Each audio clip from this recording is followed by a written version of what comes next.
할렐루야. 사랑하는 대강의 가족 여러분, 오늘 하루도 하나님의 말씀과 동행하는 삶이 되길 소망합니다. 오늘 함께 나눌 하나님의 말씀은 마태복음 13장 36절에서 43절 말씀입니다. 이에 예수께서 무리를 떠나사 집에 들어가시니 제자들이 나와 이르되 밭에 가라지의 비유를 우리에게 설명하여 주소서. 대답하여 이르시되 좋은 씨를 뿌리는 이는 인자요 밭은 세상이요 좋은 씨는 천국의 아들들이요 가라지는 악한 자의 아들들이요 가라지를 뿌린 원수는 마귀요 추수 때는 세상 끝이요 추수꾼은 천사들이니 그런즉 가라지를 거두어 불에 사르는 것 같이 세상 끝에도 그러하리라. 인자가 그 천사들을 보내리니 그들이 그 나라에서 모든 넘어지게 하는 것과 또 불법을 행하는 자들을 거두어내어 풀무불에 던져 넣으리니 거기서 울며 이를 갈게 되리라. 그때의 의인들은 자기 아버지 나라에서 해와 같이 빛나리라. 귀 있는 자는 들으라. 아멘. 오늘 말씀에서 우리가 먼저 기억해야 할 것은 가라지는 독볼이라는 사실입니다. 쌀이 주식인 우리는 벼농사에 익숙해서 말씀을 읽으면서도 벼농사에 비추어 성경을 이해하게 됩니다. 오늘 본 말씀도 본문 중에 밀밭에 자라는 가라지가 나오는데 우리는 가라지를 그저 우리나라의 논에서 벼와 함께 자라는 피와 같으려니 하고 생각합니다. 물론 가라지와 피는 같은 잡초이기에 여러 가지 면에서 공통점이 있지만 근본적으로 다른 점이 하나 있습니다. 피는 쌀처럼 좋은 곡식은 아니지만 기후 조건이나 토질이 맞지 않아 이 벼농사를 짓지 못하는 지방에서는 그런대로 피농사를 지어 쌀이나 보리 대신 먹기도 하는 열등하지만 사람에게 양식이 될 수 있는 식물입니다. 그 안에 사람을 해롭게 하는 독성은 없다는 말입니다. 그러나 이 가라지는 다릅니다. 성경에 등장하는 이 가라지는 피와는 다른 독보리입니다. 말 그대로 독성이 있다는 것이죠. 그래서 잘못 먹었을 경우 급한 설사와 구토가 나고 심할 경우에는 목숨을 잃어버리기까지 합니다. 이 생명을 위협하는 것입니다. 그렇다면 얘기는 달라집니다. 벼농사에 피는 좀 섞여도 탈은 없습니다. 생명에는 지장이 없기 때문이죠. 그러나 밀농사에는 절대 가라지가 섞여서는 안 됩니다. 왜냐하면 죽고 사는 문제가 되기 때문이고 설사 그 정도까지는 아니라 해도 건강을 위협하는 조건이 되기 때문입니다. 그러니 밀밭의 가라지는 반드시 가려내어 뽑아버려야 하는 것입니다. 밭을 가지고 있는 사람이 자기 밭에 좋은 씨를 뿌렸습니다. 그런데 사람들이 자는 밤을 틈타 원수가 와서는 가라지를 덧뿌리고 갔습니다. 싹이 날 때는 몰랐는데 결실할 때가 되자 가라지의 모습이 확연히 드러났습니다. 그래서 종들이 와서 사실을 구하고는 가려내어 뽑기를 말씀드렸더니 주인의 대답이 의외입니다. 둘 다 추수 때까지 함께 자라게 두라.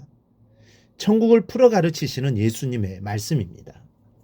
일반적으로 농사 짓는 사람들은 피는 보이는 대로 뽑아줍니다. 왜냐하면 벼에게로 돌아갈 양분을 피가 빼앗아가기 때문이죠. 그런데 예수님은 왜 뽑지 말고 추수할 때까지 기다리라고 말씀하셨을까요? 한 예를 들어본다면 고등부까지 성실하게 신앙생활하던 한 아이가 대학에 들어가더니 몇 개월 안 되어 영 땅판이 되었습니다. 하나님의 일에는 친구와 노는 일도 뒤로 미루던 아이가 신앙의 흥미를 잃어버리고는 방황을 합니다. 목사님 불러 이유를 물었습니다. 예수 믿어도 별것 아니더라는 것이 그의 대답이었습니다. 못할 짓 하며 제멋대로 사는 사람들이 더 잘 살기도 한다는 것이죠. 그렇습니다. 이 아이의 대답처럼 이 세상에 선한 사람만 사는 것이 아닙니다.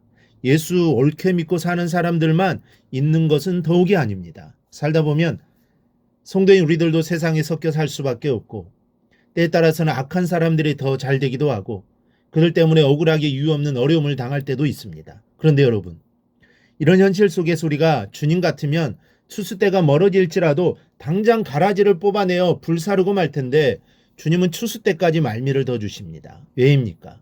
이유는 한 가지, 가라지를 뽑다가 곡식까지 뽑을까 염려되시기 때문입니다. 아직도 이 세상엔 구원의 몫으로 예비된 불신자들이 많습니다. 우리는 가라지처럼 보이고 구원받지 못한 자들처럼 보입니다. 실제적으로 아직까지는 농부인 우리의 눈으로는 가라지인지 알곡인지 구분이 안 되는 싹들입니다. 그런데 그 싹들이 뚜렷이 이삭이 되어 구분되기까지 기다리시는 시간이 지금입니다. 가라지가 밀보다 더 잘 될 때도 있습니다. 그러나 그렇다고 하나님의 곡간이 되리를 알고 인 우리들이 잠깐의 이 세상 가라지의 영화에 불평해서야 되겠습니까?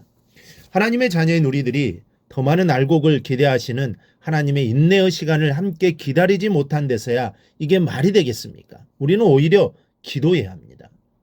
하나님은 지금의 세상이 불공평하게 그냥 두시는 것이 아닙니다. 악인들의 번영을 눈 감아 주시는 것도 아닙니다. 믿는 이들의 이유 없는 아픔을 모르시는 것은 더더욱 아니십니다. 지금은 다만 기다림의 시간입니다. 하나님은 더 많은 사람들이 구원받기를 기다리고 계십니다. 오늘도 하나님의 기다림 속에서 하나님 나라의 백성답게 성숙하고 자라는 성도들이 되시기를 바랍니다. 하나님의 기다림 속에서 하나님의 구원하시고자 하는 사람들에게 관심을 갖는 하루가 되기를 바랍니다. 그들에게 복음을 전하는 하루가 되기를 바랍니다. 이런 삶이 주님이 원하시는 삶입니다. 이 사람은 구원받지 못할 거야. 다른 사람은 다 구원받아도 이 사람은 절대 아닐 거야. 이런 생각을 가져서는 안 됩니다. 하나님은 우리가 그렇게 생각하는 사람들도 기다리고 계십니다. 회개하고 주님께로 돌아오기를 기다리고 계십니다. 우리는 주님의 그 마음을 알아야 합니다. 그리고 우리도 관심을 가져야 합니다. 기도해야 합니다. 전도해야 합니다. 하나님의 마음을 기쁘시게 드려야 합니다. 바로 이러한 마음으로 오늘 하루도 살아가기를 바랍니다. 그리하여 우리의 믿음이 성숙하여 많은 열매를 맺는 삶이 되기를 주님의 이름으로 축원합니다. 오늘 묵상한 말씀을 굳게 잡고 삶으로 실천하며 살아내는 대강의 모든 성도들이 되기를 축복합니다.